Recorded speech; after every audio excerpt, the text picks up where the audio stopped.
Full मज़े के कोफ्ते बनाने के लिए और कोफ्ता बिल्कुल भी ना टूटे, किस तरह इसको बनाएंगे और इसमें क्या क्या चीज़ें शामिल करेंगे, आपको मैं इस वीडियो में बताऊंगी। तो प्लीज़ व्यूवर्स मेरे साथ ही रहिएगा। अस्सलाम वालेकुम, मैं हूं साजिदा राशिद और आप सबको अपने YouTube channel food with Sajida पे वेलकम कहती हूं।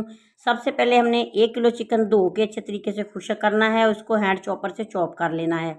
अगर आपके पास चॉपर नहीं है तो आप बाज़ार से भी कीमा करवा सकते हैं। तो चिकन का कीमा 1 किलो होना चाहिए। इसके साथ ही हमने एक बड़े साइज़ का प्याज लेना है, इसको हमने रफली सा ही काट लेना है और इसके साथ सब्ज़ मिर्चें डालेंगे, तकरीबन 5 से 6 अदद, जितनी कि आप चाहें ना इसमें सब्ज़ मिर्चें शामिल कर सकते हैं। और इसको भी दोनों चीज़ों को ना अच्छे तरीके से चॉप कर लेना है। तो ये भी हमने कीमे के अंदर ही शामिल कर देनी है। चिकन कोफ्ते की ये रेसिपी इतनी मज़े की, इतनी स्पाइसी और मज़े की ग्रेवी वाली होगी कि आप याद ही करेंगे और बार बार इस तरीके से आप चिकन कोफ्ता की रेसिपी बनाना पसंद करेंगे। तो हमने प्याज चॉप कर लिए, इसको कीमे में शामिल कर दिया। अब इसमें कुछ सूखे मसाले जाएंगे। इससे पहले हमने इसमें अदरक लहसुन भी डालना है, तकरीबन 1 चम्मच के बराबर। फिर 2 चम्मच लेंगे बेसन और इसको ड्राई रोस्ट कर लेंगे। जब ये गोल्डन हो जाए, इसमें से मज़े की खुशबू आने लग जाए, तो चूल्हे से हमने ना इसको उतार लेना। तवे पे ही हमने इसको रोस्ट कर लेना है और अलग से बर्तन में ना इसको डाल लेंगे। तो ये देखें इसकी ना रंगत चेंज हो गई है थोड़ी सी। तो इसके साथ ही बाकी जो चीज़ें इसमें ऐड करूँगी मैं आपको साथ साथ बताती जाऊँगी। तो कोफ्ते बनाने के लिए 1 अदद अंडा भी हमें चाहिए होगा। तो अंडे को हमने तोड़ लेना है एक छोटे से बर्तन में। अब इसमें सूखे मसाले जाएंगे। सूखे मसालों में नमक डालेंगे, पिसी लाल मिर्च का पाउडर डालेंगे। इसी तरह आप अपने टेस्ट के हिसाब से ना इसमें जो जो भी मसाले ऐड करना चाहें वो कर सकते हैं। अगर आप चाहें तो कोफ्ते मसाले का एक पैकेट मिलता है, वो भी डाल सकते हैं, लेकिन हम घर में मौजूद मसालों से बनाएंगे। हल्दी पाउडर डालेंगे, ज़ीरा पाउडर डालेंगे, धनिया पाउडर डालेंगे। ये सारे मसाले ना अपने टेस्ट के हिसाब से आप कम ज़्यादा कर सकते हैं। तो थोड़ी सी इसमें काली मिर्च का पाउडर भी डाल देंगे और कुटी लाल मिर्च डालेंगे। इसके साथ कोफ्ते की लुक बहुत अच्छी आती है। तो इसमें बेसन भी डाल देंगे जो हमने रोस्ट करके रखा था। इसके साथ ही अब हमने इसमें ना अंडा डाल देना है। तो अंडा इसमें इसलिए डालना है कि कोफ्ते अंडा डालने से, बेसन डालने से बिल्कुल भी नहीं टूटते। अगर आप चिकन के कोफ्ते वैसे ही चिकन से खाली बनाएंगे ना, तो वो कहीं ना कहीं वो जाके ना टूट जाते हैं। इसलिए आपने बेसन और अंडा इसमें ज़रूर डालना है, याद रखिएगा। इसी तरह आप बीफ के और मटन के कोफ्ते भी बना सकते हैं और इन कोफ्तों को स्टोर करके भी फ्रीज़र में रख सकते हैं।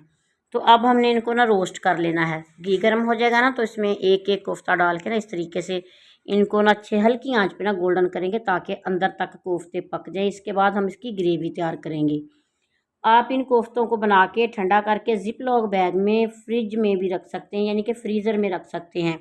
अब हमने आधी प्याली घी लेना है और 2 प्याज लेने हैं। इनको फाइन चॉप करना है प्याज़ों को और गोल्डन करना शुरू कर देना है, यानी कि पकाना है। अच्छे तरीके से इनकी कच्चेपन की खुशबू दूर हो जाएगी। फिर हमने इसमें सब्ज़ मिर्चें, लहसुन, अदरक डाल के फिर से फ्राई करना है। इतना फ्राई करना है कि इनकी कच्ची जो खुशबू है ना वो ख़त्म हो जाए। इसके बाद सूखे मसाले फिर से वैसे ही डालेंगे, पिसी लाल मिर्च, नमक, हल्दी पाउडर और इसी तरह इसमें थोड़ा सा ज़ीरा पाउडर भी डाल देंगे। पानी डाल के ना इसका जो मसाले की ग्रेवी है ना, इसकी अच्छे तरीके से बुनाई करेंगे। जितना हमारा मसाला अच्छे तरीके से पकेगा उतने ही कोफ्ते मज़े के बनेंगे। अब टमाटर का पेस्ट डाल देंगे और पकाएंगे 3-4 मिनट के लिए। इसके बाद आधी प्याली हमने इसमें ना दही डाल देना है। तो अगर आप ज़्यादा खट्टा करना चाहें तो पूरी प्याली भी इसमें दही डाल सकते हैं। जब दही भी अच्छे तरीके से पक जाए फिर इसमें कोफ्ते डालेंगे और हल्की आंच पे ना इन कोफ्तों को रख देंगे तकरीबन 5 से 6 मिनट के लिए, ताकि इसकी ग्रेवी जो है ना गाढ़ी हो जाए। और इसके साथ ही इसमें हमने थोड़ा सा पानी डाल के इसकी ग्रेवी पकने के लिए रखी हुई थी। तो इसका जब ऑयल सेपरेट हो जाएगा ना, फिर हमने इसमें डालना है सब्ज़ धनिया। सब्ज़ धनिया डाल के ना डिश आउट करेंगे। ये देखिए माशाल्लाह से बहुत प्यारी लुक और मज़े की खुशबू है। बहुत मज़ेदार कोफ्ते तैयार हो चुके हैं। इस तरीके से आपने एक बार ये रेसिपी ज़रूर बनानी है, तो आपको ये बहुत ही मज़े की लगेगी।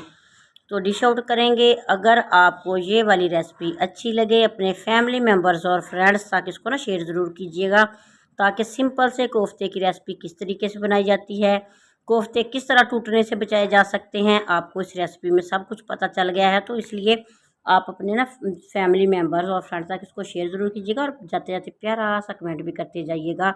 नेक दुआ नेक तमन्नाओं के साथ। अल्लाह हाफिज़।